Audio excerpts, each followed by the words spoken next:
Hey everyone, James Azar here for another awesome episode of CISO Talk. I'm so excited. I have a really great guest coming up here in just a minute. Don't go anywhere. So if you're just tuning into the podcast, thank you so much for tuning into the CISO Talk show. I also host the CyberHub podcast. You can find it on any one of your podcast listening platforms, Apple, Spotify, iHeartRadio, you name it, we're there. Or look us up on YouTube under the CyberHub podcast YouTube channel and go subscribe. The CyberHub podcast is a live podcast I do. We post daily content there Monday through Friday. So tune in, catch it every morning at 9 a.m. I do a live practitioner brief, the most efficient cybersecurity news you can get your hands on with risk, impact, and mitigation. But that's it. Now subscribe to the CISO Talk podcast. Share today's episode because I promise you it's going to be epic. Carlos is going to be right up at the end of the intro. Here we go, folks. From the CyberHub bunker and studio, you're listening to the CISO Talk podcast. No sales, no bullshit, just straight talk. Straight talk. And now for your host and CISO, James Azar.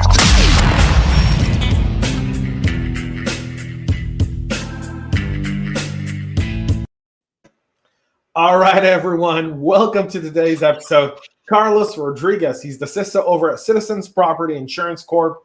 Thank you so much for being here, Carlos. How are you? Good. Good afternoon, morning, evening, whenever you're listening to this. I'm very happy to be here and thankful for all you do in terms of education to our community. Thank you very much. Well, Carlos, I know you're busy like so many other CISOs. Like there's not a day where we don't have something on our plate that's bigger than anything we've ever planned to eat for that day. But I'm grateful you took time to be on the show. I'm always happy to have, hear new voices and so forth. And before we get into that a little bit, I'd love to, if you could tell our audience a little bit about your journey into cyber, how you got started, what was it like, and how you got to your current role. Yeah, so I'm one of those rare individuals that kind of always knew that's what I wanted to do.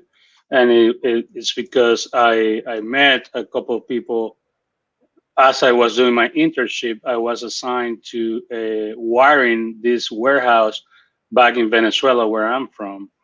In the early 90s, I'm dating myself here, but that's okay. And so that day, I'm wiring, doing Cat 5 in the warehouse, and I see these guys working on this equipment and talking in English. With my broken English, my 6-year-old came out, and I'm like, what are you doing?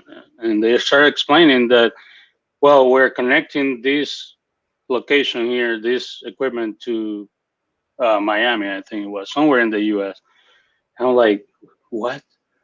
It's like I couldn't comprehend that. Like, I'm in this country and they are all the way over there and we're connecting, and they started explaining, well, and then there's a VPN, and between the new terminology and the broken English, I'm like, I wasn't sure what was going on. But after that, back then, Alta Vista or Yahoo, whatever the search engine where, I started looking things up, and that got me, that just sparked a fire in me. It's like, I want to connect people. I want to connect things. That's what I want to do. And then I learned about security, and a few years late, we'll do that again.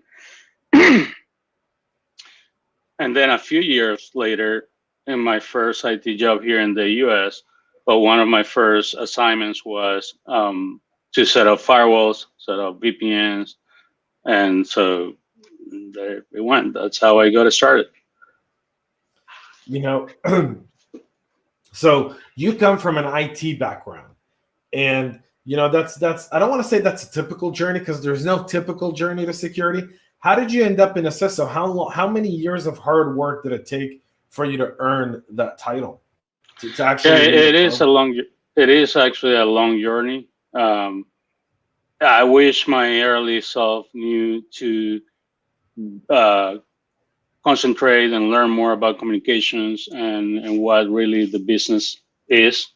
I've been in different industries too, so that it helps me in one side by seeing different ways of operations.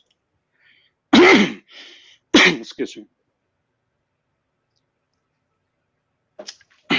And on the other side is also, it could be hurt.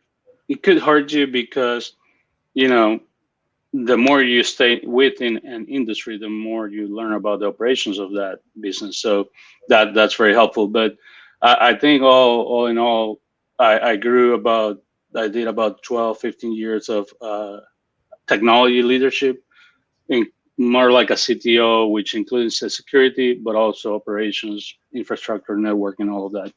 And then at one point in my career, I got worn out by IT and just the hecticness of it every day, and decided to just focus on security. I went on to work for a great CISO and a friend of mine now, mentor John West at Kemper at the time. He's moved on like me. And he really showed me how to build a program that I had built in the past, but in a better way, in a business way, and remove a lot of frictions and things like that. So I learned a lot from him and others throughout my career. But he was very key to me getting to the next step. And then when I got to Citizens, you know, it's all about business. It's less about security, and that could be a challenge for managing your own team as well as a relationship with others. But sometimes they're like, "You're the security guy. Why are you not worried about it?" I'm like, well, you know, I am worried about it, but I'm worried about the operations of the business too. So you got to balance those things. Yeah, I love that. Let's talk a little bit about, you know, you brought up managing your team. So you and I, we did a CISO Thursday with Renee and Chris and Naomi a while back, and that's all about breaking into security. One of the questions I wanted to ask you on the show, and I couldn't, was when you're looking at skills and qualities when you're interviewing people, what skills and qualities are most important for you? Well, obviously, as you all know, it depends on the role, right? If I'm heavily involved in the hiring, usually it's a leadership position. So that will mean I'm looking for communication style. I'm looking for, and this applies to all levels, by the way. But I worry more about communication, conflict resolution and management, and relationship management. Those three things are key to me. Program management as well is key. When it goes more into the operations side, then I look at what they're passionate about. Are they self-started? Are they learners? We've been lucky, I'll give you an example, we've been lucky to bring 2 folks with no security experience in the last year. And that's something we're very proud of. It so happened these 2 folks were developers, so that helps them a lot. In my view, one is an application security architect, and the other one is on the security operations center. And in my view, my reasoning and my pitch to HR and my boss and all, you know, getting support is these guys speak the language of the biggest department we have in IT, which is application development. They will help us strengthen our relationships. They know how things work. And so that was a big plus. But both of them are also very curious person. One of them is a gamer. So, you know, he's always thinking in terms of teams and how to get to the goal. He's also actually he's I can't remember the arm of the military that he comes from, but he's a former military guy who was on the paramedics unit. So I cannot find a better incident responder than that guy. I will not find it. And what he's done in less than a year in transforming our incident response processes is amazing. So to dial it back, I look for curiosity, what they do, what they're passionate about. Are they self-learners and starters? For the operations team, I let my managers deal with the technical questions of and the hiring process. And then from leadership point of view, communication, business acumen, program management. I love those qualities, the curiosity. I think we're always looking for curious people.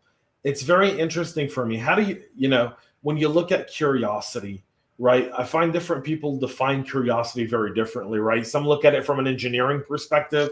Do you take things apart and put them back together? That's one level of curiosity.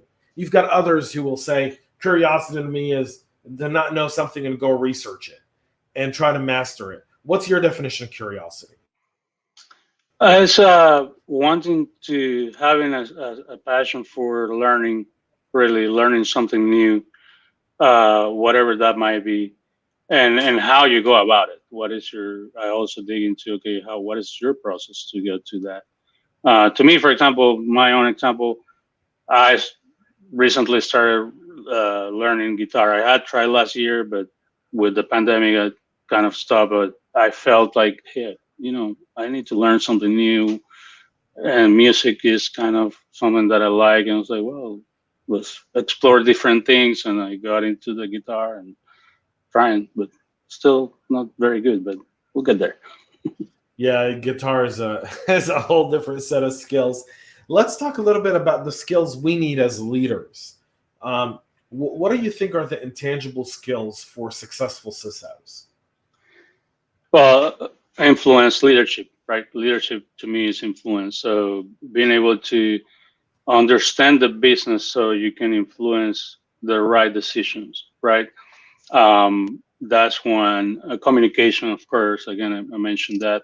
Program management to me is very important because we have so many things going on. We have security operations, security architecture, GRC, or governance, risk, and compliance. We got a lot going on, and you have to be able to manage all these different objectives of your program. I think program management is very important. It's another one that I always recommend to people coming up to dig into, especially if their company is in that transformation phase. And this is around Agile. The reason I like that is twofold. One, it helps you build good relationships with the developer community and others in the company, depending on whether your company is adopting that framework or not. But also the training that comes with it. What I've found is that it's a lot about leadership, stakeholder management, and being adaptable, which is another key skill to learn about for CISOs. Is things change too rapidly, and you gotta be able to pivot. So, Agile framework is something that I always recommend people to look into.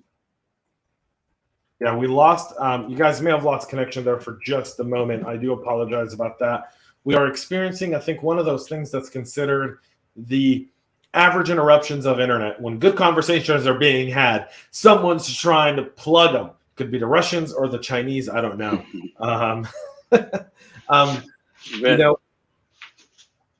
Carlos, let's talk a little bit about, becoming an enterprise-wide leaders.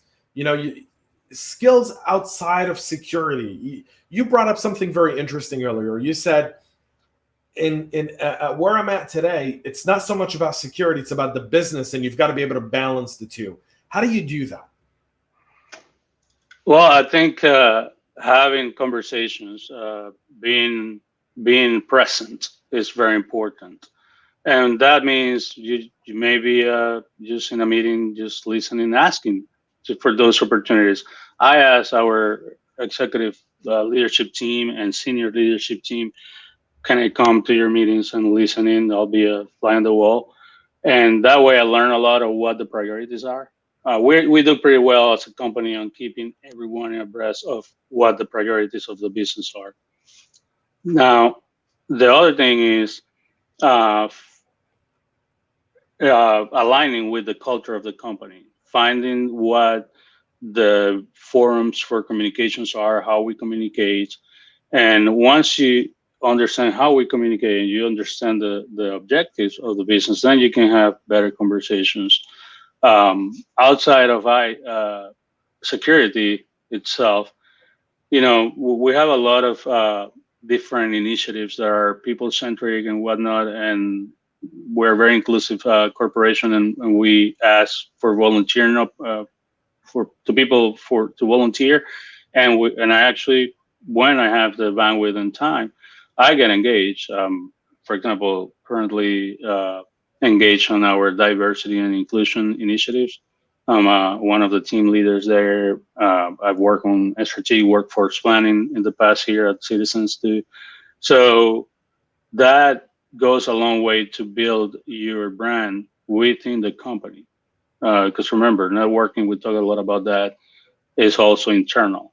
And you have to be there, let people know that you're there and that you are more than the guy that, keep the guardrails on, that you can help in other ways. And that way they will support you when the time is needed.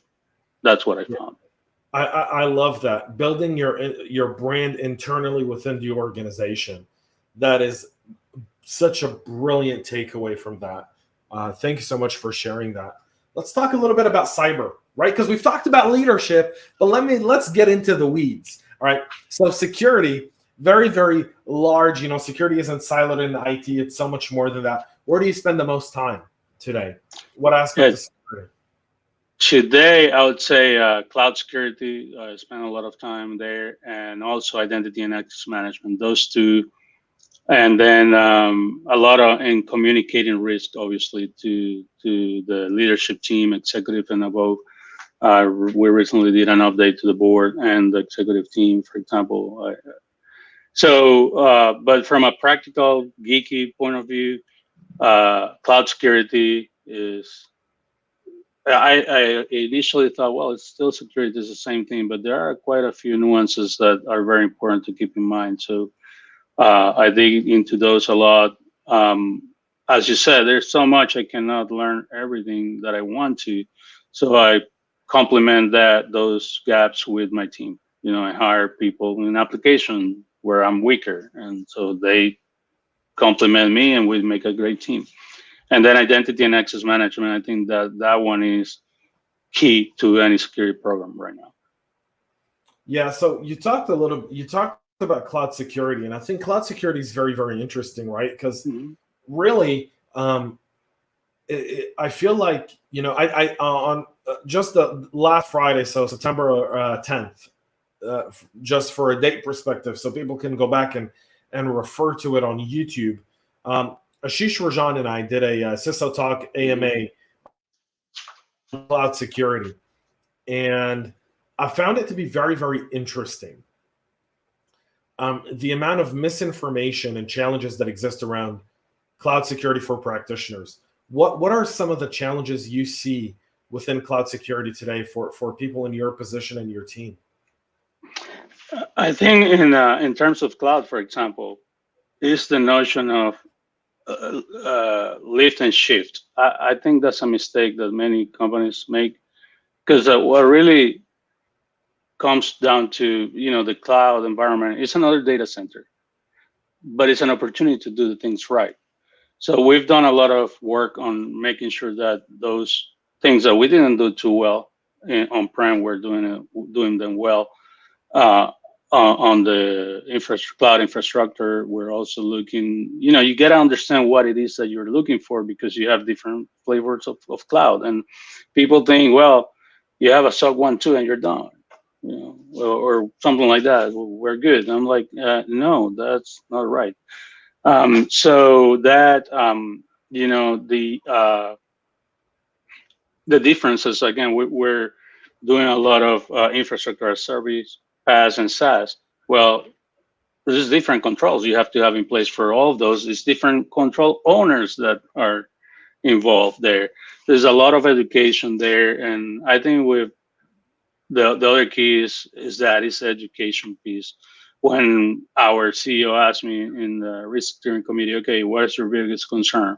I said, well, I think to me it's configuration management in the cloud. That's where things happen, and we're addressing that with people. I start with people, bringing the right people, educating the people, improving our processes, and then making sure that we have the right technologies. But it's very complex. It's not just the technology. It's a lot has to do with education and the people and process side. Yeah, I can definitely see the education piece being critical, especially when it comes to cloud, because so often people don't understand like you said, the lift and shift doesn't really work. I loved your approach, by the way, when you said by moving to the cloud, I can actually fix things that were inherently flawed at their core, because you're really rebuilding into a new data center. And so you're able to address a lot of those vulnerabilities or weaknesses, or just extra computing processes. So how many times you end up, on-prem, we don't really look at computing because, well, what's another server? What's another server? It's a little bit of money, but it's part of your budget. It doesn't really matter. Computing power.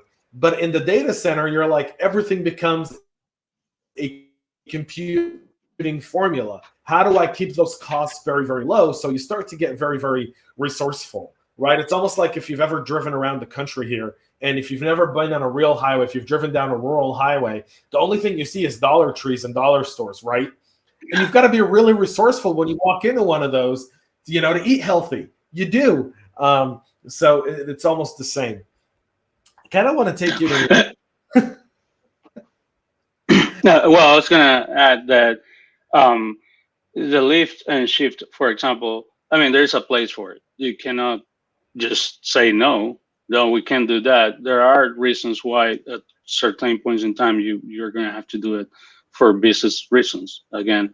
So keep that in mind. But the key here is with that or any other decision that you make is clear ownership or risk. Right. Okay, we'll do this. You accept the risk of doing that, yes or no, and then you make the decision, move forward. When we look at challenges that security practitioners are starting to overcome, what challenges do you think are becoming to be, if you still have this problem, it's almost a signal of an immature program? That's an interesting question. I think we are communicating better in the industry as a whole. We still have ways to go, but I think it's much better. I think I see more people being interested in learning the business side, so they can understand what really matters to the company. And the other thing is, and those two are a byproduct of what I said, that those shops that adopt Agile transformation, I think, right, are a little bit ahead of others that are not, and what I see anyway. But I think in general, it's the communication, the partnership, the relationship management that comes with the Agile shop and the business environment. I think those are things that are getting better. It used to be, hey, here, go fix all these.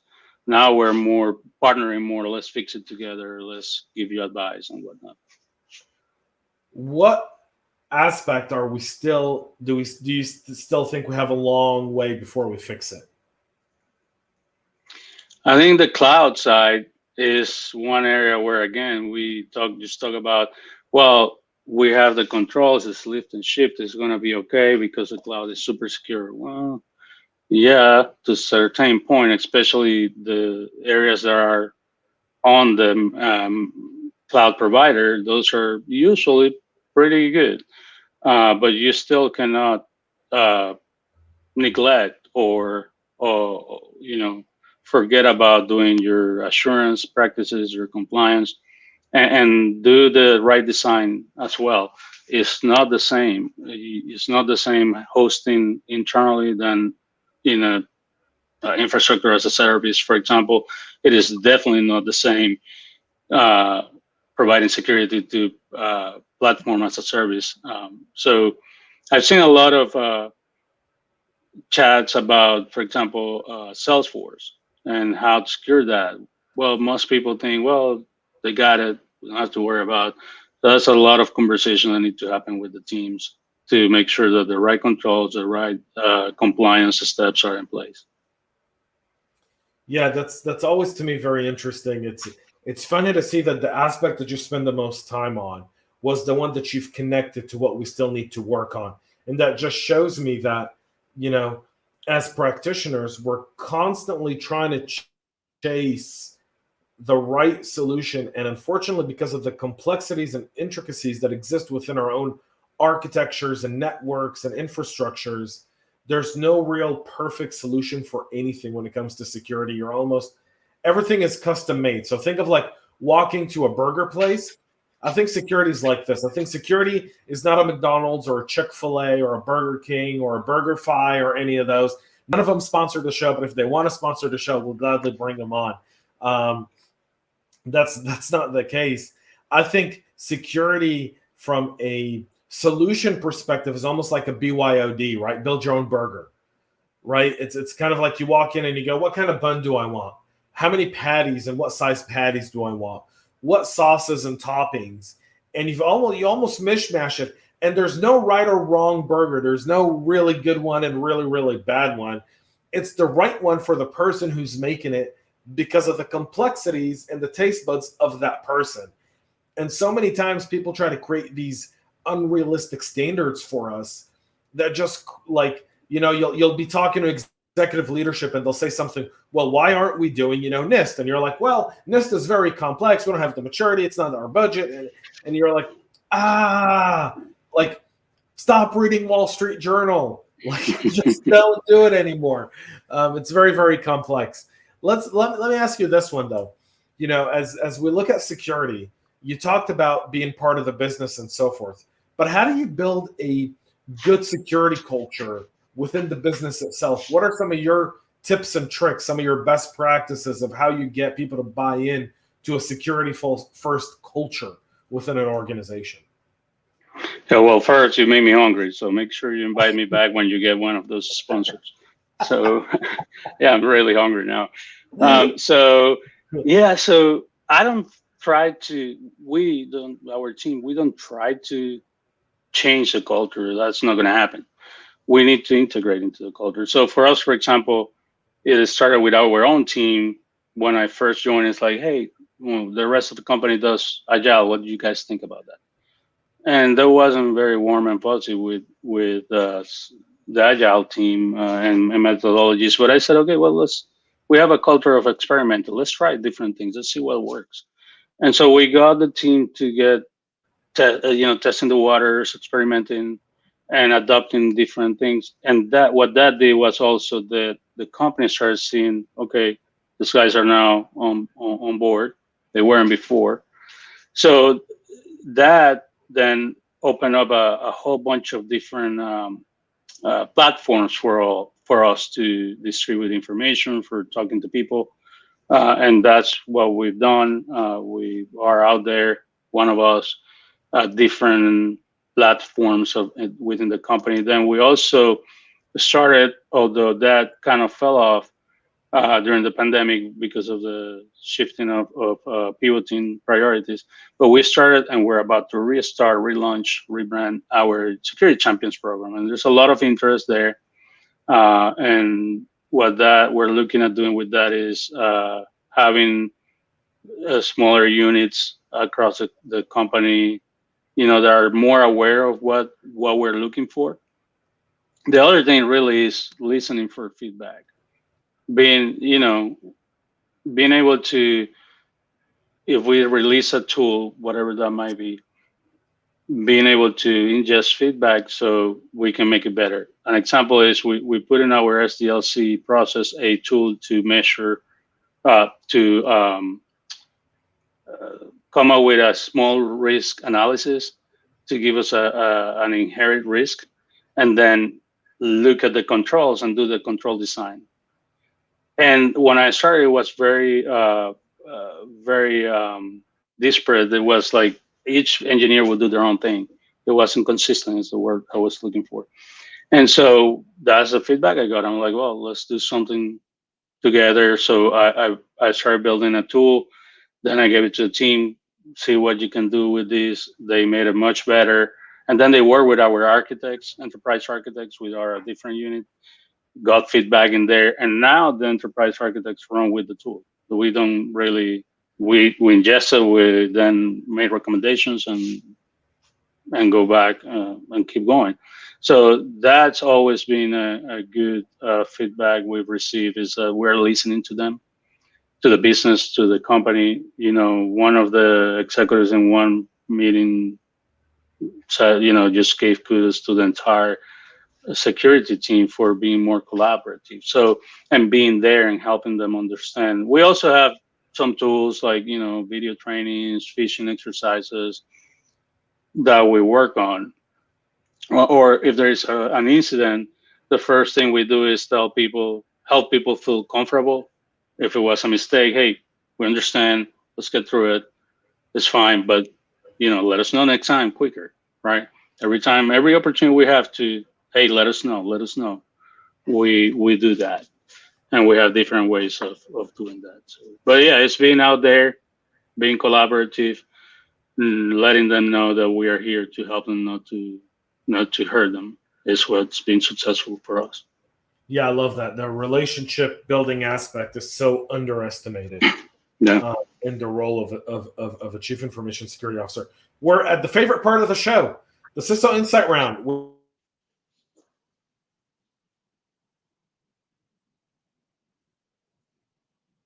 I lost you. Kind of redone the question, so you're the first to get. Do you have me now? I have you now. We're having connection. All right. So CISO Insight Round. You're the first to get the 5 new.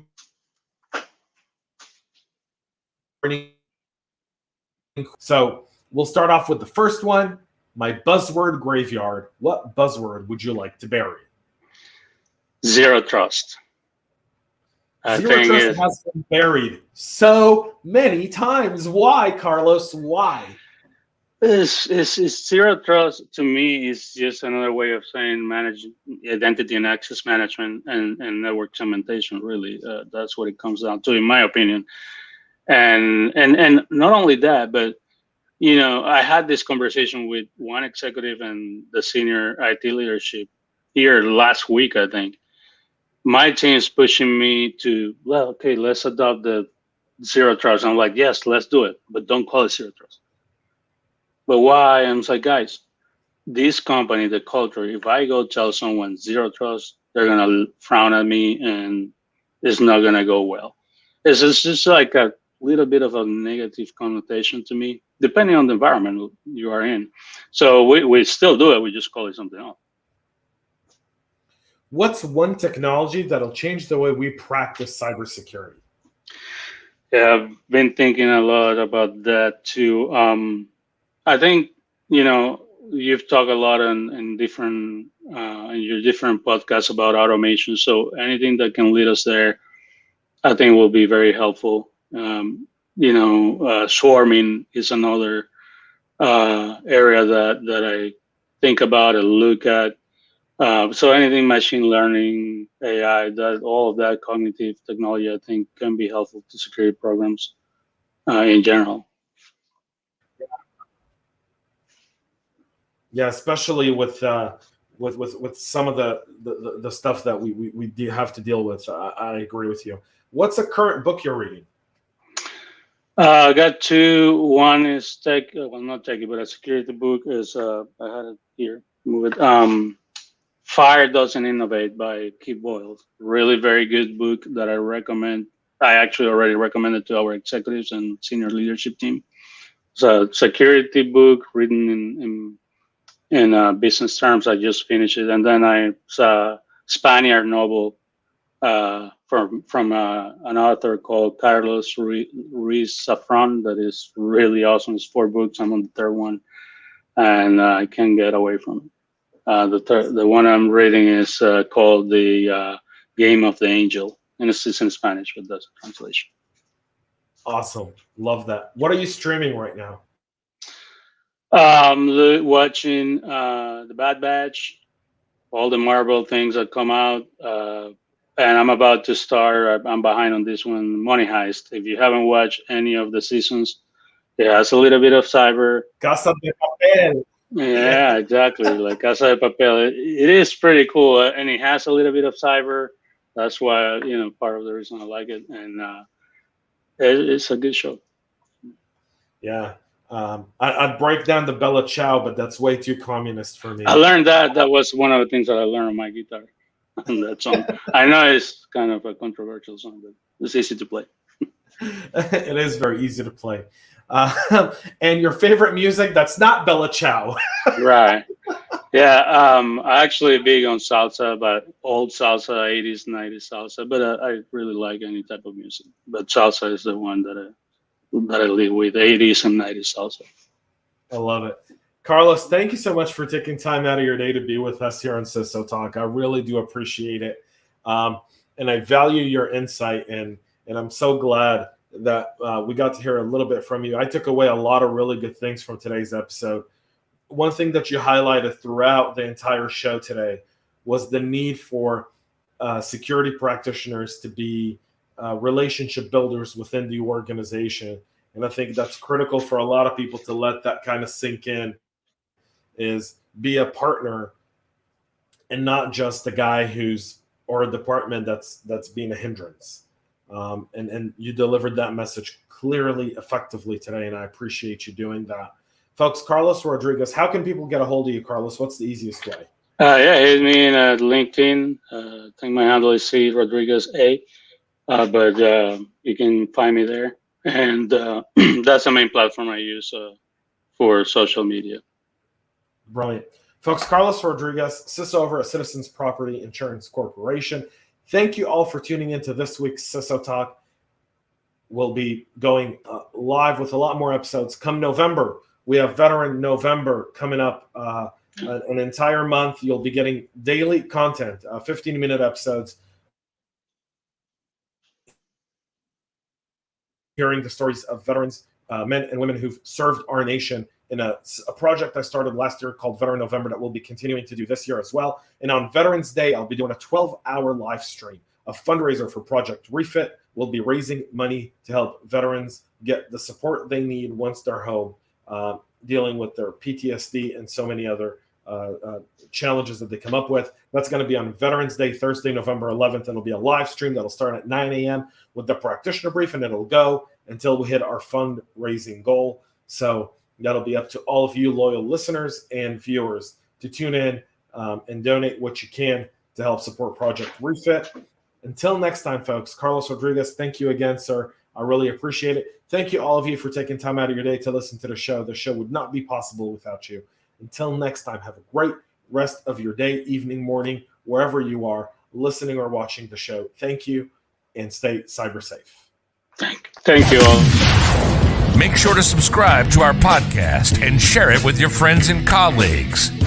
And get all the latest information at cyberhubpodcast.com.